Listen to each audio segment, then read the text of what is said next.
क्योंकि गोस्वामी तुलसीदास जी ने, बहुत ध्यान से सुनना, पूरी रामचरितमानस बनाई और किसी ने गोस्वामी तुलसीदास जी से पूछा कि पूरी रामायण का सार क्या है, एक शब्द में रामायण क्या है, क्या है रामायण में सबसे कीमती। तुलसीदास जी ने कहा इसमें एक चौपाई बहुत कीमती है। कौन सी? बोले यह महा रघुपति नाम उदारा, इसमें भगवान के नाम की महिमा है। भगवान शंकर ने जीवन भर समाधि लगाई। किसी ने भगवान शंकर से पूछा तुमने इतने जीवन की समाधि में किस बात की खोज की? शंकर जी बोले बस एक बात की, उमा कहूं में अनुभव अपना, और सत हरि भजन जगत सब सपना। जिस भागवत को आप लोग सुन रहे हो, जब 7वें दिन, अब बाद में लगा ले जो अब ने जमा हम पंडित आदमी मिठाई देखे हम मन ने लग, अब ऐसा डिब्बा खोल दे हमें लड़ुआ दिखाने लग।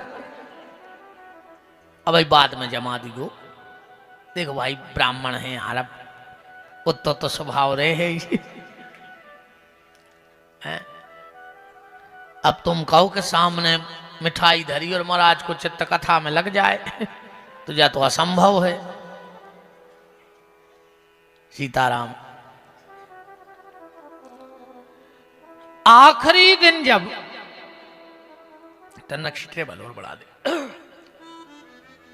आखिरी दिन जब गोस्वामी सुखदेव जी जाने लगे तो परीक्षित जी ने हाथ जोड़ के एक बात पूछी, बहुत ध्यान से समझते जाना। भगवान आपने 7 दिन मुझे कथा सुनाई, बड़े बड़े नियम बताए, बड़े बड़े अनुष्ठान बताए। परीक्षित जी बोले मैं कर भी सकता हूं पर मेरे पास तो अब समय नहीं है। आप जाओगे तक्षक आएगा हमें काटेगा, हम मर जाएंगे। अब कौन सा अनुष्ठान कर रहे हैं हम, जा बताओ, टाइम भी तो होना चाहिए। तो आप हमें पूरी भागवत का सार बताओ।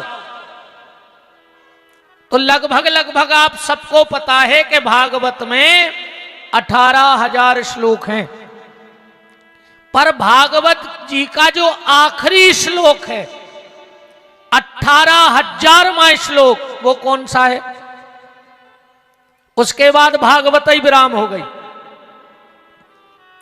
पूरी भागवत का सार 18,000वें श्लोक में रख दिया सुखदेव जी ने। कौन सा श्लोक है? नाम संकीर्तनम यस्यो सर्व पाप प्रणश्यनम। सुखदेव जी कह रहे परीक्षित हमने जितनी चीजें बताई सब भूल जज्जो, पर भगवान को नाम ले वो न भूलियो। भगवान का नाम लेते रहना, क्योंकि सबका सार भगवान का नाम है। और मलूक दास जी ने तो एक इतनी अच्छी बात कही है। मलूक दास जी कह रहे कि 3 लोग वो घर को छोड़ देवे, वो गांव को छोड़ दो, उस शहर को छोड़ दो। कहा? मलूक दास जी ने अपनी साखी में लिखा है कि मलूक तहां मत जाइयो जहां न हरि को नाम। वो गांव को छोड़ दे जहां भगवान के नाम लेवे बारे न होए। मलूक तहां मत जाइयो जहां न हरि को नाम, और दिगंबर के गांव में धोबी को का काम। जहां बिना कपड़ा के आदमी रहत होए, उते कहूं कोनो कपड़ा धोबे बारो रेन लगे तो भूखो न मर जाए। बताओ, अच्छा अंधरों के गांव में चश्मा की दुकान खोल ले, चल है।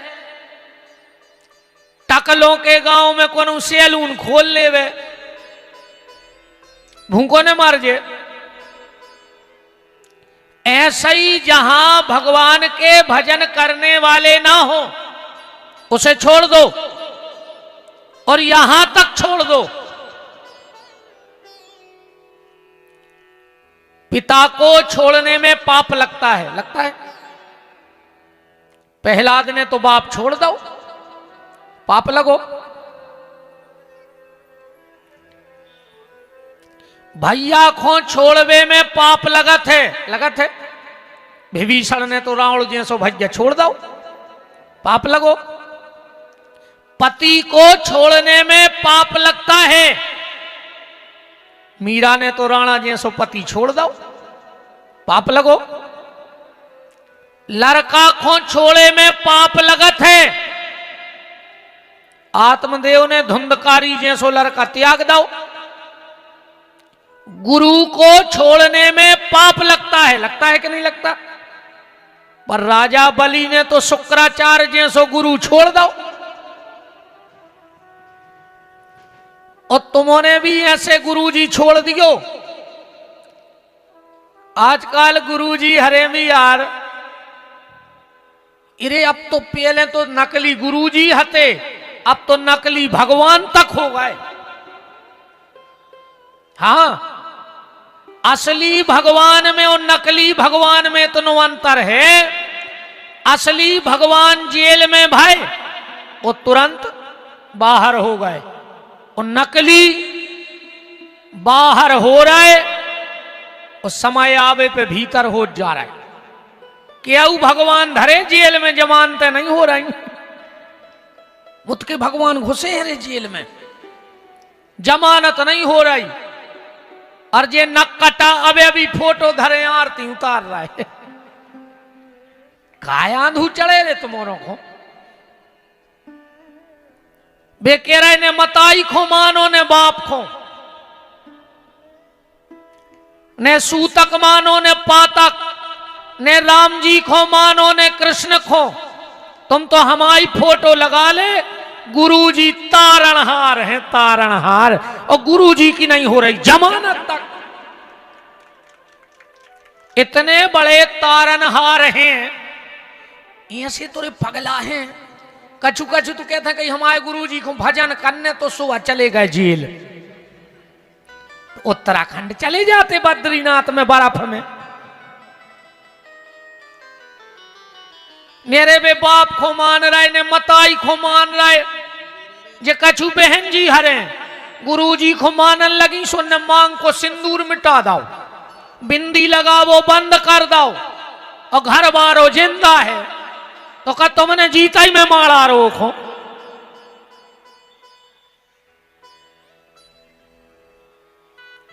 कई गुरुजी ऐसे हैं कि मांगने भर गो, बिंदी ने लगत जो। अरे राम राम राम, तुमोरे मान जात। अच्छा, जोन जे प्रचारक फिर रहे हैं, ये गुरुजी के दलाल, इनकी ऐसी गत भाई है, बता दें सुनाई ले का कर ले वो तो अपन डराता ही नहीं है। इनकी ऐसी गत भाई है जो कहते फिर रहे कि हमारे गुरुजी भगवान हैं, हमारे गुरुजी ने सृष्टि बनाई, हमारे गुरुजी ने जन्म दो सबको, हमारे गुरुजी कछु भी कर सकत। जब भी आए रे, अब सुनो हम बताएं तुम्हें। एक आदमी ले आओ नाई ब्लेड, अच्छे ध्यान से सुनो। जिन जी प्रचार करत फिर रहे हैं गुरुजी हर को, बोले आओ एक ब्लेड। सो वो देख रहा हो तो रे धार बा सरक गई रे, उसकी कट गई नाक। अब उन्हें कहीं क्या करें, सो अब उन्हें को ने बताई ऐसी नाक पे तौलिया डारे बैठो रे वे। वो को तो एक बहुत खास, उन्हें देखी कि यार भज्जा 3-4 दिन से निकले ही नहीं है। सुबह गाऊ के घर है, सो भज्जा तो कुर्सी पे बैठे ही थे, नाक कट गई थी। बोले कहा यार तुम आई नहीं रहे बाजार में 2-3 दिन से। कहने लगो बस बस सब झूठो है। कहने लगे तुम्हें हो गया गाओ। कहने लगे तुम फालतू बात न करो बस बस। अरे यार तो हमें तो बताओ, मित्र से छुपा रहे। बोले तो तुम हमाओ कोल खाओ को उसे के हो तो ने। वो कहने लगो हम बिल्कुल नहीं कहें। बोले बात जा भाई यार, 4 दिन पहले हमारी अच्छी लगी थी, नींद 2-2:30 बजे थी, एकदम हमारे कमरा में इतना प्रकाश जैसे 1000 हेलोजने जल गई हुए। हमारी तो यार नींद खुली। हमने कहा देखो कि सामने भगवान खड़े हैं। वो नकटा सुना रहा हो। बोले फिर? बोले भज्जा हम तो घबरा गए। हमने कहा आप? कहने लगे मैं परमात्मा हूं और तुम्हें दर्शन देने आया हूं। धुंधली धुंधली दिखा रहे तेरे भी। हमने कही प्रभु पूरे दर्शन दे। बोले यहां से नहीं हुई है, तुम्हें कछु त्याग करने पर है। बोले का त्याग? बोले तुम अपनी नाक काट सकत। अब बताओ भज्जा हम क्या करते जब भगवान सामने खड़े? तो भगवान से प्यारी नाक थोड़ी है। सामने वालों बोलो तो काट लेने थी। सुने तोल के हटाई के लगे काट लाई। कैसे हटे भगवान? बोले इतने सुंदर के का बताएं। बोले फिर? बोले वे जान लगे सोम उनके चरणों में लिपट गए कि प्रभु हमें तो तुमने धन्य कर दो, जैसे कौन और को दर्शन करने तो का करने पर। भगवान बोले यही ब्लेड से अगर वो भी नाक काट ले तो हम मुख दिखा जाए। वो मित्र बोलो हमें देवार बा ब्लेड हमें भी दर्शन करने। उन्हें लाई ब्लेड दई नाक में मिला के अब वो घेरम घूमे। कहने लगो हमें भगवान नहीं दिखा रहा है। वो कहने लगो हमें खुदा ही नहीं दिखाने, तुम्हें कहां से दिखा जाए। बोले यार तुमने हमारी नाक कटवा दी। कहने लगे हमने जा सोची कि हम तो नकटा हो ही गए, एक आध और हो जाए सांखों। अब बोले अब क्या करने? बोले अब अपन को अपनी समाज बढ़ाऊंगे नाकटों की। हम कहे कि हमने एक ही नाक कटवाई, एक हो भगवान दिखाने, तुम कट जो दिखाने अपन तीसरे की धरवा दे। अभी यहाँ सही दे एक फौज ठाणी कर लाई नाकटो की। ये बेया फिर रहा है, इनकी तो कटाई गई।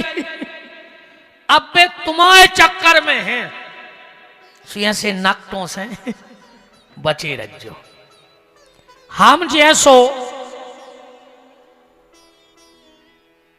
कौन बाबा आ जाए बीना में, कितना बड़ो चमत्कारी आ जाए, कितना बड़ो आडंबरी, कितना बड़ो दिखावा बारो आ जाए, वो की 2 चीजें न मानियो प्यारे। अगर तुम में खानदानी खून हो तो हम सांगरो मूल काट के धर देवे बीना में, पर अगर तुम खानदानी हो तो 2 चीजें भरो की ने मानियो। एक भगवान की पूजा बंद न करियो और दूसरो माँ बाप की सेवा बंद न करियो। को कछु केवे तुमसे कितना केवे वो कि हम तुम्हें मोक्ष करा दें, हम भगवान से मिला दें। ऐसे नहीं मिले रे भगवान। अरे इनको कहूँ हमें जा बताओ हमें भगवान मिल गए होते, हम तुम्हारे बीना में बैठे होते चिल्ला रखो। बताओ जो चिल्ला रहा है ध्यान से सुनना। जैसे एक आदमी कुआं में डूब रहा हो, अब वो कह रहा हो बचाओ डूब गए, बचाओ डूब गए। अगर डूब गए हो तो चिल्ला ले तो तुम्हारा खुद बताओ। माने अब डूबो नहीं है जब तो चिल्ला रहो, और डूबे बारो चिल्ला नहीं सकत। जो भगवान के उरस में डूब गओ है वो अपन को मिले है ही नहीं। वो तो अगर अलग बैठो है अपने आनंद में। जो जब चिल्ले आ रहे हैं ये डूबे मुबे नहीं है, ये तो नाटक कर रहा है। तुम तो अपने माँ बाप की सेवा करना, वो भगवान की पूजा, राम कृष्ण की पूजा करना। कछु कछु आजकल राम जी पे संदेह करने लगे, वे कहते हैं राम है ही नहीं। कछु कछु सनातन धर्म को मिटावे की कसम खाए बैठे। हम सनातन धर्म को मिटाने की सौगंध खाते हैं, कई आदमी कहते हैं, पर उनकी सौगंध ऐसी आए जो जी कसम खा रहे सनातन धर्म को मिटावे की, इनकी सौगंध ऐसी आए समझ पाओ तो समझ लियो। कहूं भी अपने बाप की कसम खाए तो कहो पड़ोसी मर जाए। समझ गए? वे खुद के बाप की कसम खात और मर जात पड़ोसी। वे सनातन धर्म को मिटावे की सौगंध ने खा रहा है। सनातन धर्म को कोई नहीं मिटा सकता। राम कृष्ण की पूजा बंद मत करना। बस हमने एक ही बात कह दी, अगर अब शुद्धता है तो। हालांकि आज मिलावट बहुत खतरनाक हो गई देश में, हर चीज में मिलावट है। इतनी मिलावट हो गई है, एक आदमी जिंदगी से होगा परेशान। मिलावट देखियो देश में, एक आदमी जिंदगी से होगा परेशान। उन्हें सोची आज तो हम जहर खा ले मार जाए। उन्हें रात में जहर की गोली ले आओ, दूध में घोरी पी के सो गाओ, सवेरे उठ बैठो वो जहर हाथोरी नकली। जब वो सवेरे उठो, उन्हें देखी क्या होगा रही है हमारी नैया, उन्हें सोची भगवान भी चाह रहा हो कि हम न मरे। वो खुशी में गाओ, वो मिठाई खावे और मिठाई खाई सोरे मार गाओ, वो मिठाई में जहर हाथो। इतनी मिलावट है देश में कि जहर खा के आदमी मन नहीं रहा और मिठाई खा के मार जात। मिठाई में मिलावट आती। बात मैं सिर्फ ये कर रहा हूं,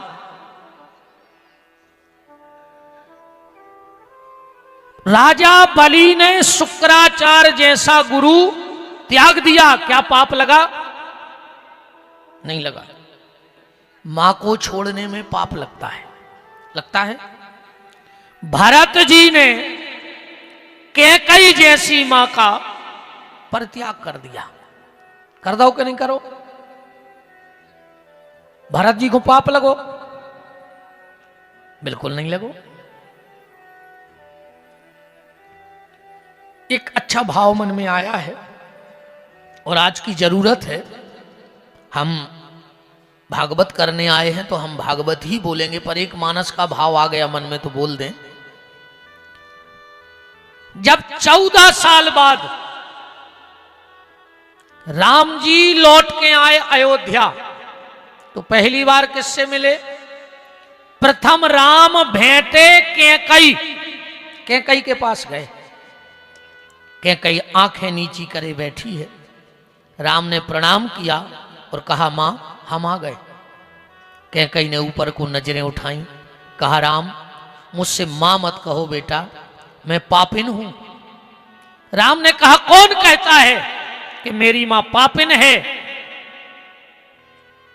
कैकई ने कहा राम पूरी दुनिया कहती है कि तेरी मां पापिन है। राम ने कहा मां जो मेरी मां को पापिन कहेगा वो दुनिया में राम का सबसे बड़ा विरोधी होगा। अरे मेरी मां तो दुनिया की सबसे बड़ी पुण्यात्मा है। कैकई ने कहा राम तेरे पास कोई सबूत है कि तेरी मां पापिन नहीं पुण्यात्मा है? राम ने कहा मां मेरे पास वो सबूत है कि दुनिया का कोई व्यक्ति झुठला नहीं सकता है। क्या सबूत है बेटा राम? और राम का सबूत देखना कैकई की पवित्रता के लिए। राम ने कहा मां जिस मां ने भरत जैसे संत को जन्म दिया हो वो मां पापिन हो ही नहीं सकती है, क्योंकि भरत जैसा संत किसी पापिन के गर्भ में नहीं आता, वो तो बहुत बड़ी पुण्यात्मा के गर्भ में आता है। कैकई ने कहा राम मानते हो मैं पापिन नहीं हूं? हां। तो कैकई ने कहा राम क्या मैं तुझसे एक वरदान मांग सकती हूं? पूरी अयोध्या को पसीना आ गया कि ना जाने अब ये क्या मांगेगी। 14 साल पहले एक वरदान मांगा तो राम जी आज लौट के आए और आज फिर वरदान मांग रही है। और ये पूरी अयोध्या जानती है कि अगर कैकई ने एक बार कह दिया कि राम लौट जाओ तो राम पट्ट से लौट जाएंगे।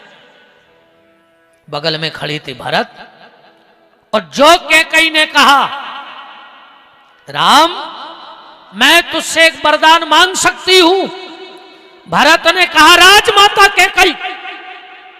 और जो भरत ने उंगली कैकई की तरफ उठाई, राम ने कहा भरत उंगली नीची कर मैं 14 साल के लिए घर छोड़ के क्या चला गया, तूने मेरे घर की मान मर्यादा सब मिटा दी। भरत जी तो चरणों में गिर पड़े, बोले भैया आपने मुझ पे इतना बड़ा कलंक लगा दिया कि मैंने 14 साल में घर की मर्यादा मिटा दी। मैंने क्या मर्यादा मिटाई? राम ने कहा भरत शायद तुम भूल गया है कि हमारे घर की एक मर्यादा थी कि अगर घर में दो बड़े बात कर रहे हो तो हमारे घर में छोटों को बोलने का अधिकार नहीं है। ये हमारे घर की मर्यादा है। जब मैं और मेरी मां बात कर रहे थे तो तुझे बोलने की क्या जरूरत थी? और मैं आप सबसे भी निवेदन करता हूं, विशेषकर आप लोगों से और बहन जी तुम्हारों से भी, कभी अगर घर में भाई भाई का झगड़ा हो तो तुम वकील ने बनियो बीच की। भैया भैया ने दो बातें करी अजय कूद परी बीच में रणचंडी बन के और इनने सत्यानाश कर दी परिवारों की। जब जब भाई भाई में झगड़ा होता है और अगर उस घर की महिलाएं बीच में आती हैं तो वो झगड़ा कभी शांत नहीं होता है, वो महाभारत होके ही मानता है। द्रौपदी के एक शब्द ने महाभारत रचवा दिया। इसलिए कभी भाई भाई लड़े तो तुम्हें बीच में बोलने की आवश्यकता नहीं है। कभी भाई भाई में झगड़ा हो, अपने बच्चों से भी कह देना कि अगर मेरे और मेरे भाई के बीच में कभी बातचीत हो तो तुम लोगों को बोलने का अधिकार नहीं है, हम भाई भाई निपट लेंगे, हमारी बात है। भरत ने कहा भैया मुझसे बहुत बड़ी गलती हो गई। राम ने कहा मां मांगो क्या चाहती हो। ये राम आज भी देने को तैयार है। क्या कहीं ने आंखों में आंसू भर के कहा राघव 14 साल हो गए बेटा, इस भरत ने मुझसे मां नहीं कहा है। ये जब भी मुझे बुलाता है तो कहता है आओ आओ राजमाता के कहीं आओ। राम ऐसा लगता है जैसे किसी ने गरम भाला करके मेरी छाती में घोंप दिया हो। तो राम एक बार इस भरत से मुझे मां कहलवा दे और मुझे कुछ नहीं चाहिए अब जीवन में। राम ने भरत को बुलाया, भरत मैं तुझसे कुछ मांगूंगा तो मिलेगा? भरत ने कहा भैया एक बार आदेश करके तो देखो। भरत अपनी गर्दन काट के चढ़ा देगा। भरत सोच लेना मैं जो मांगूंगा क्या मिलेगा? भरत ने कहा दिया। राम ने कहा मांगूंगा मिलेगा? भरत ने कहा दिया।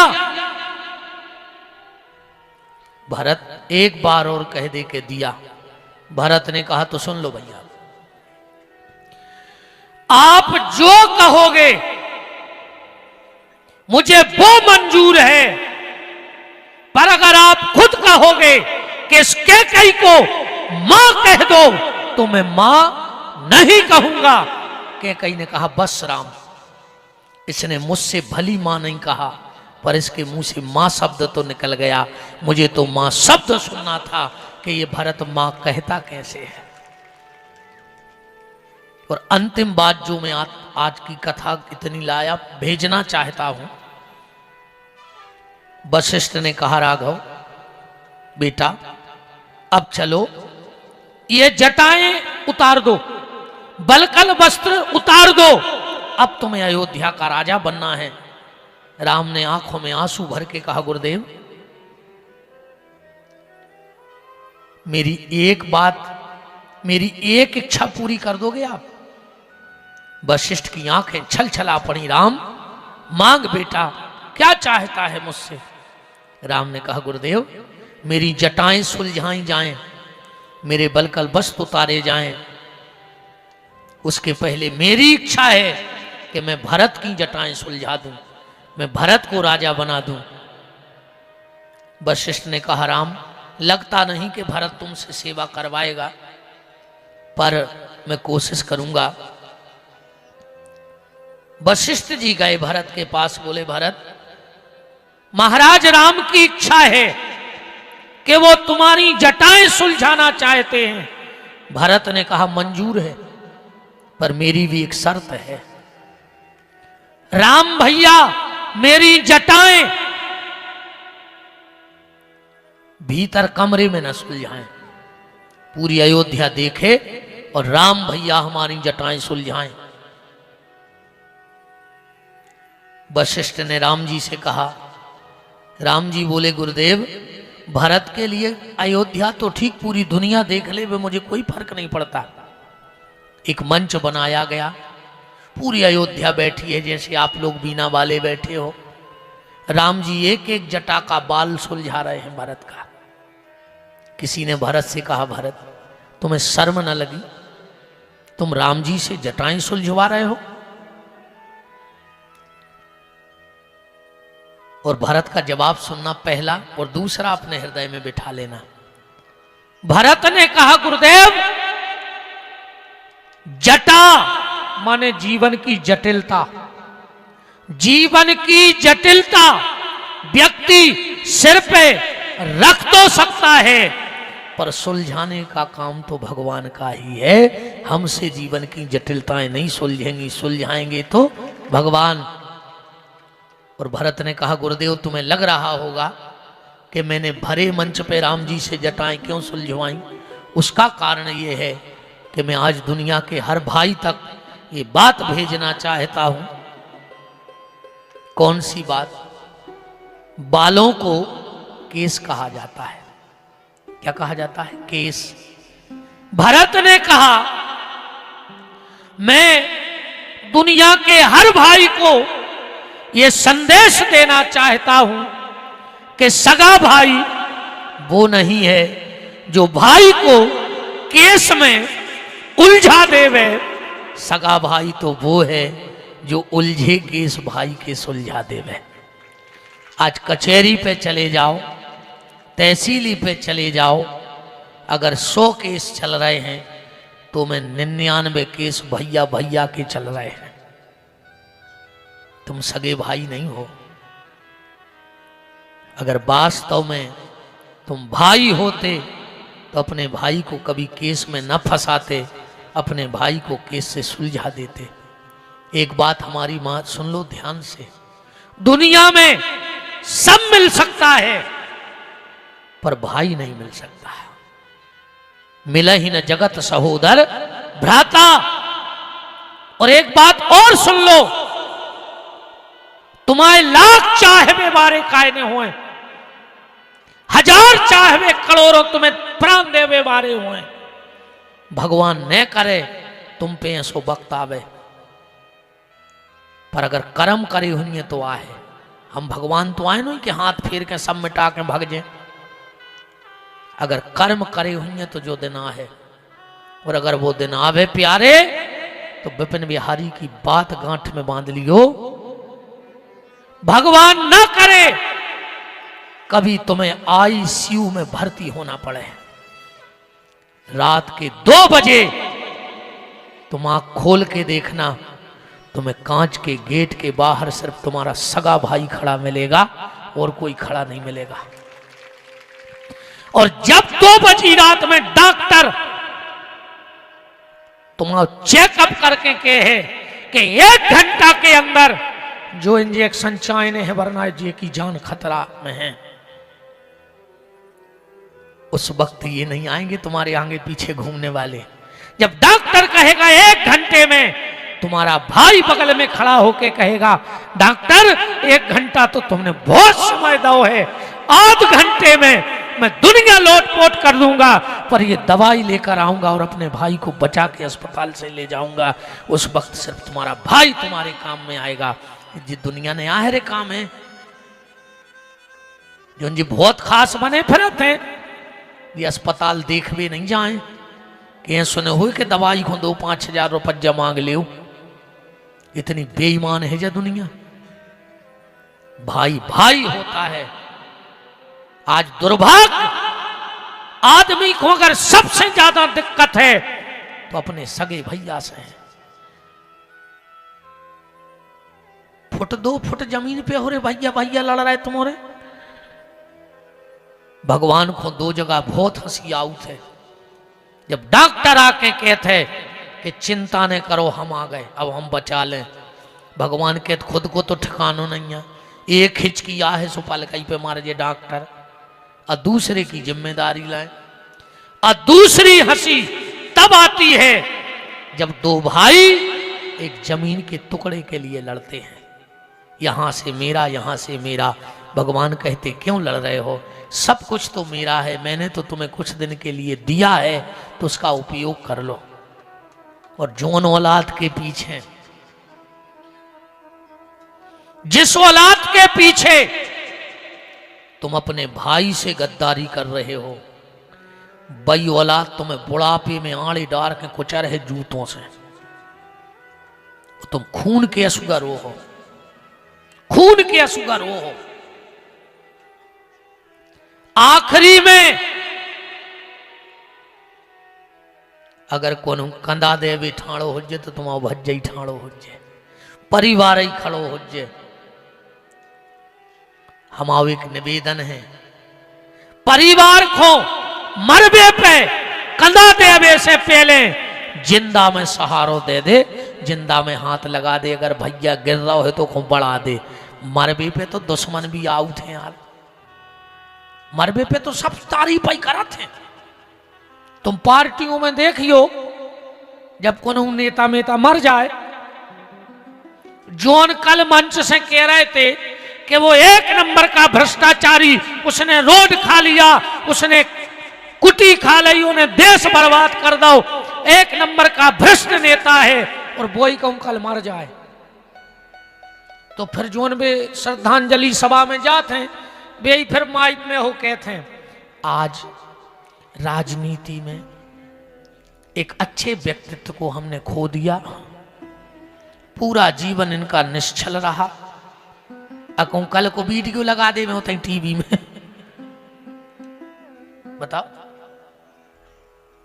मरने के बाद दुश्मन भी अर्थी में कंधा देने आता है। तुम जीते जी सहारा दो अपने भाई को, और भैया की जायदाद तो खज्जो ही ने हिस्सा। हम व्यास गद्दी से कह रहे, रघुनाथ जी साक्षी हैं और कटरा स्वामी, जे ने भज्जा को हिस्सा खाओ हुए, उसकी औलाद कुत्तों से खराब न करे। कुत्तों में तो तना मानवता रहते हैं। ऐसी सत्यानाश उज्जै तुम्हारी, आज तक भैया को हिस्सा खावे वारो कबू पनपो नहीं। अकेले पैसा से सुख नहीं हो रे, कि उनके पैसा है, चलो पैसा होगा तुम्हारे ना, खा तो रोटी हुज्जो कि गिट्टा खान लगे सिमट के।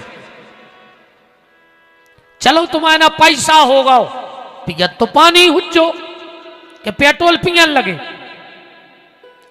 कि तो अंतर जरूर हो सकत है कि तुम्हारे ना पैसा है, तुम बिस्लरी को पी रहे, हमारे ना नैया सो अपन नल को पी रहे। मनो भगवान भी बहुत खतरनाक है। कोरोना में सबसे ज्यादा बिस्लरी वाले ही निपटे हैं। तुम तो रिकॉर्ड उठा के देख ले, बिस्लरी वाले ज्यादा निपट गए। इसलिए मेरा निवेदन है, भाई का हिस्सा भूल कर भी मत खाना, भाई भाई मिलके रहना। और तुम्हारे कृपा राखियो, इनको समझा से कुछ नहीं हो रहा हो। तो तुम बैठी कर जो महाराज तुम्हारे बाप नहीं समझा सके, हम ये कई बेर कर जो बा माया डार कि वो भज्जा की घुटकी को लूम जे, ऐसी पट्टी पढ़ाऊ थे रे। अरे दद्दा, कौन सी वह पढ़ाइया कर ली तुमने, कौन सी वह किताब या पढ़ी तुमने जिसमें सत्यानाश कर दी भइयों भइयों की। अरे राम राम राम। कछु गड़ गई हुए रे, अको मरे धरे हुए बीना में, कहूं तनक बहुत प्राण हुए, और अगर तनक बहुत गड़ी हुए तुम्हें, अगर भैया से बैर बांधे हो तो आज ही रघुनाथ जी के ते जाके पहले तो मूड़ मारियो, भगवान से क्षमा मांगियो, और अगर भज्जा बड़ो हुए तो आज जाके गोड़े पकड़ लियो कि भज्जा मुझसे गलती हो गई, मुझे क्षमा कर दे। और अगर हल्को हुए तो आज ही जाके वो गरे से लिपटा लियो कि जो भैया लोग हरिया में गई रे जा जात, तू है तो सब कछु है और तू नहीं है तो का चाट हो रे का जा जात को। के दिन की जिंदगी है, ठिकानो है नहीं, कब तुम सो रहे को उठ रहा हो को बताओ ठिकानो है। जिंदगी बहुत कीमती है रे भैया। कथा तो हमने पहली दिन कही थी, तुम्हें का सुनने हम वो सुना दे। कथा की कमी नहीं है, कथा तो भारी है बिल्कुल उठ गया पूरी, वो से हो अच्छो नहीं रहो। भैया भैया से प्रेम करियो, तुम्हारे ने भी देवरानी जेठानी अच्छी प्रेम से रहेंगे। अरे मनो कज्जू हूं, अरे दद्दा बहुत ही खतरनाक मामला है यार दुनिया को। कितनों समझाएं, कौन से गाएं। तो निवेदन में कर रहा था, 3 लोग उस गांव को छोड़ दें, उस परिवार को छोड़ दें, उस मोहल्ले को छोड़ दें जहां भगवान के भजन करने वाले ना रहें। 3 लोग कौन? सबसे पहले साधु, साधु उस गांव में ना रहे जहां भगवान के भजन करने वाले न रहते हों। दूसरा ब्राह्मण उस गांव को त्याग कर देवे। और तीसरो वैष्णव। वैष्णव का मतलब किसी जाति से नहीं है, वैष्णव का मतलब है जो भगवान का है। भगवान के तो जात पात नहीं चलत। या जात पात की लोग हर गया तो नेतों ने लगाई दे, इनको चाहे वोट, ये सो जहर घोल रहे हैं जी नेता। हाँ, इनको वोट चाहे सो जी समाजों समाजों को लड़ा रहे। और जो जी समाज के मुखिया बने फिर रहे हो, हम बता दे रहे जी कैसे मुखिया आए। समाज के 25-30 करे इकट्ठे और बैठा रहे जीप में, सो पहुंचे भज्जा के बंगला पे, सो तुम्हारे बैठा रहा बाहर की सिमट की कुर्सों पे, और वे पहुंच गए भीतर। कहीं भज्जा पूरी समाज अपने संग है। भज्जा ने कही तो एक दारू को ठेका तुम आओ, तुम्हारे बिस्कुट खा के कुत्तों हाई भागे आए, वो को ठेका मिलाएगा, वो तो अध्यक्ष आए समाज को। ईमानदारी बताओ, कोई भी समाज का अध्यक्ष आज तक तुम्हारे घरे आओ तो काय रोटी बनी के नहीं, तुम्हारी मोड़ी को भी आओ होने पैसा है कि नहीं है, आओ है को हाथ उठा दे। सब समाज के बैठे हो कि हमारी समाज को अध्यक्ष हमारे घरे आओ तो कि हम दे रहे 50,000 मोड़ी को भी आओ कर ली।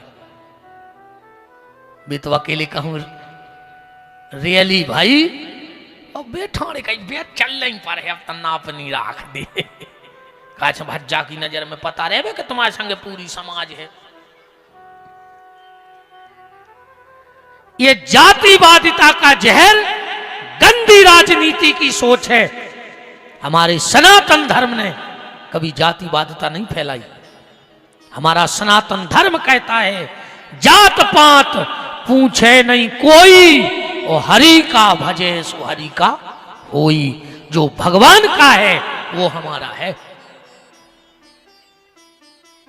जो भगवान का है वो हमारा है। अब बताओ जातिवादिता कहां थी सनातन में? मीरा छत्राणी थी, सबको पता है, थी छत्राणी। मीरा के गुरुजी को आए संत श्री रैदास जी, मीरा के गुरुजी आए। कहां आती, कहां तो जातिवाद बताओ। तुलसीदास जी ब्राह्मण, और तुलसीदास जी के गुरुजी नरहरिदास कौन समाज के हते? सोनी समाज के। तुलसीदास जी के जो गुरुजी थे वो सोनी समाज के हते, नरहरिदास। कहां आती जातिवादिता? सबरी के गुरु मतंग कौन जात के हते?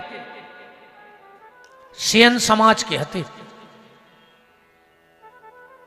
जो मतंग ऋषि हते वो सेन समाज के हते, कहां हती जातिवादता।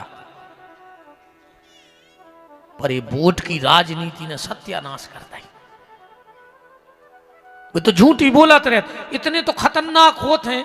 एक नेताजी गए गांव में, गांव भर के घेर गए, कह लगे भज्जा 4 सालें हो गई तुम्हें जीते, और 5वीं साल फिर लग गई, और हमारे गांव में लाइट नहीं लगवा पाए। तो क्या कह गए थे तुम कि हम जीत हैं और पहलो काम तुम्हारे गांव में लाइट लग है।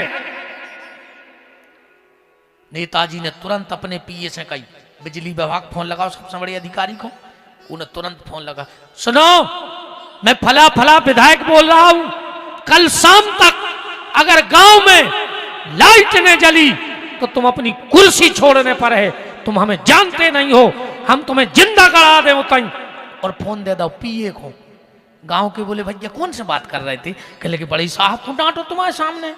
गांव के बोले हमारे गांव में टावर ही नहीं, मोबाइल के सिग्नल ही नहीं मिले, तुमने बात कौन से कर लाई।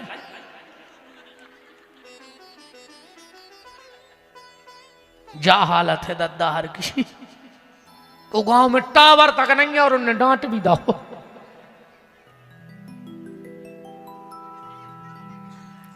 मेरा हाथ जोड़ के निवेदन है, आज हर जगह कास्ट की चर्चा है, पर यह कास्ट की चर्चा को विराम दे दो और अब राष्ट्र की तरक्की के लिए सोचो। हमें राष्ट्र के लिए जीना है, वरना फिर। और एक बात और सुन लो, अपन ने भगवान बांट लाए, हर समाज ने अपने अपने लाए भगवान। अभी तक गदबदे हत्ती त्योहार पे आओ, मैं चैलेंज देता हूं इतने लोगों को, एक जगह लिखो बता दे कि परशुराम उपाध्याय, चौबे, दुबे, शर्मा। एक जगह लिखो बता दे राम जी, ठाकुर, राजपूत, सोलंकी, परिहार। भगवान बट गए रे, भक्त बट गए, सब ने अपने अपने समाज के लिए। एक बात बताओ, रामनवमी पे एक समाज इकट्ठी ना होके जब पूरा भारत इकट्ठा होगा तो कितना अच्छा लगेगा।